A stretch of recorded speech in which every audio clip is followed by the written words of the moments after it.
दोस्तों, क्या आपने कभी ये नोटिस किया है? अगर आप यूएस ईटीएफ के वीडियोस देखते होंगे तो वहां पे लोग ये बोलते होंगे कि उनको हर क्वार्टर में उन ईटीएफ से डिविडेंड मिलता है, वो भी सीधे बैंक अकाउंट में। लेकिन इंडिया में अगर आपने ईटीएफ में इन्वेस्ट किया होगा, जैसे कि निफ्टी बीज, जूनियर बीज, मिड कैप या फिर किसी भी ईटीएफ में, तो आपको कभी डिविडेंड बैंक अकाउंट में आया ही नहीं होगा। और आपके दिमाग में ये सवाल जरूर आया होगा, आखिर इंडियन ईटीएफ डिविडेंड क्यों नहीं देते? क्या डिविडेंड मिलता है, बस हमें दिखाई नहीं देता? और अगर डिविडेंड मिलता है तो फिर ये पैसा जाता कहाँ है? सो आज की वीडियो के बाद ईटीएफ डिविडेंड को लेके जो कंफ्यूजन इंटरनेट पे छाया हुआ है, वो पूरी खत्म होने वाली है। और सबसे इंटरेस्टिंग बात, मैं आपको रियल ईटीएफ डेटा के साथ दिखाऊंगा कि डिविडेंड एक्चुअली आपके रिटर्न को कैसे क्वाइटली बूस्ट कर रहा है और आपको पता भी नहीं है। नाउ इसको समझने के लिए एक सिंपल एनालॉजी को समझते हैं। मान लीजिए आपके पास एक आम का पेड़ है। उस पेड़ पे 100 आम इस साल लगे। अब आपको दो ऑप्शन दिए गए। ऑप्शन वन है, पेड़ से आम तोड़ के आपको दे दिए गए, आप खा लो या फिर बेच दो या फिर वेस्ट कर दो, आपकी मर्जी। ना ऑप्शन टू है, यहाँ पे पेड़ के आम को बेच के जो पैसा मिला, उसी पैसे से और नए आम के पेड़ खरीद के लगा दिए गए आपके लिए, जैसे कि अगली बार और ज्यादा आम निकलेंगे। ना इसी चीज को अगर हम ईटीएफ से देखें तो पहले ऑप्शन में आपको कैश मिला, दूसरे ऑप्शन में आपको कंपाउंडिंग मिली। यूएस ईटीएफ अक्सर पहले मॉडल को फॉलो करते हैं, but Indian ETF option number two के मॉडल को फॉलो करते हैं, और इसी वजह से लोग कंफ्यूज हो जाते हैं। अब ये समझते हैं कि ईटीएफ डिविडेंड तक पहुंचता कैसे। मान लीजिए कि आप निफ्टी 50 ईटीएफ के अंदर इन्वेस्ट करते हैं, जैसे कि निफ्टी बीच। अब इसके अंदर रिलायंस है, इन्फोसिस है, टीसीएस, एचडीएफसी बैंक जैसे बड़े बड़े शेयर्स हैं, जो कि हमेशा डिविडेंड्स देते रहते हैं। अब ये जो डिविडेंड होता है, ये डिविडेंड सीधे एएमसी के पास पहुंचता है, जो उस ईटीएफ को मैनेज करती है। अब यहाँ पे एएमसी के पास दो रास्ते हैं। ये जो डिविडेंड है सीधे ईटीएफ इन्वेस्टर को डिस्ट्रीब्यूट कर दे, जैसे कि यूएस ईटीएफ में होता है। दूसरा रास्ता है कि एएमसी जो है वो उस मिले हुए डिविडेंड को उस ईटीएफ के अंदर ही एडजस्ट करते हैं, जिससे कि एनएवी बढ़ जाए और आपको प्राइस ग्रोथ का फायदा मिल जाए। और एग्जैक्टली यही चीज इंडियन ईटीएफ्स में होती है। और उसका रिजल्ट, पैसा आपके बैंक अकाउंट में नहीं आता, लेकिन ईटीएफ की वैल्यू क्वाइटली इंक्रीज होती रहती है। चलिए रियल डेटा देखते हैं। यहाँ पे आपका कॉन्सेप्ट पूरा क्लियर हो जाएगा। अब एग्जाम्पल के लिए जूनियर बीज ईटीएफ को देखते हैं। यहाँ पे अगर आप गौर से देखोगे तो निफ्टी नेक्स्ट 50, यानी कि जूनियर बीज जो इस इंडेक्स को फॉलो करता है, वो है निफ्टी नेक्स्ट 50, और उस इंडेक्स का रिटर्न है 85.76%। बट वहीं पे ईटीएफ जो कि जूनियर बीज, इसका रिटर्न देखें तो ये 91.07% आता है। डिफरेंस 5.31%।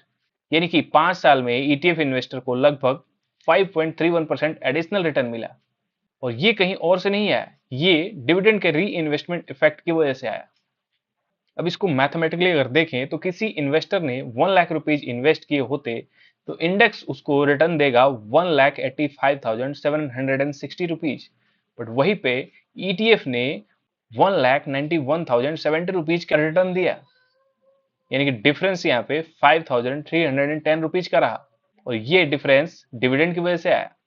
दूसरा एग्जांपल देख लेते हैं जो कि काफी पॉपुलर ईटीएफ का है, जैसे कि निफ्टी बीज। अब निफ्टी बीज निफ्टी 50 इंडेक्स को फॉलो करता है, जिसमें इंडेक्स ने रिटर्न दिए 51.77%। वहीं पे ईटीएफ ने 60.43% के रिटर्न दिए, और दोनों के बीच का डिफरेंस रहा 8.66%। अब इसको 1 लाख रुपीज के इन्वेस्टमेंट के हिसाब से देखें तो निफ्टी 50 इंडेक्स ने 1,51,770 रुपीज बनाए। वहीं पे निफ्टी बीज इन्वेस्टर को 1,60,430 रुपीज मिले, यानी कि एक्स्ट्रा 8,660 रुपीज मिले।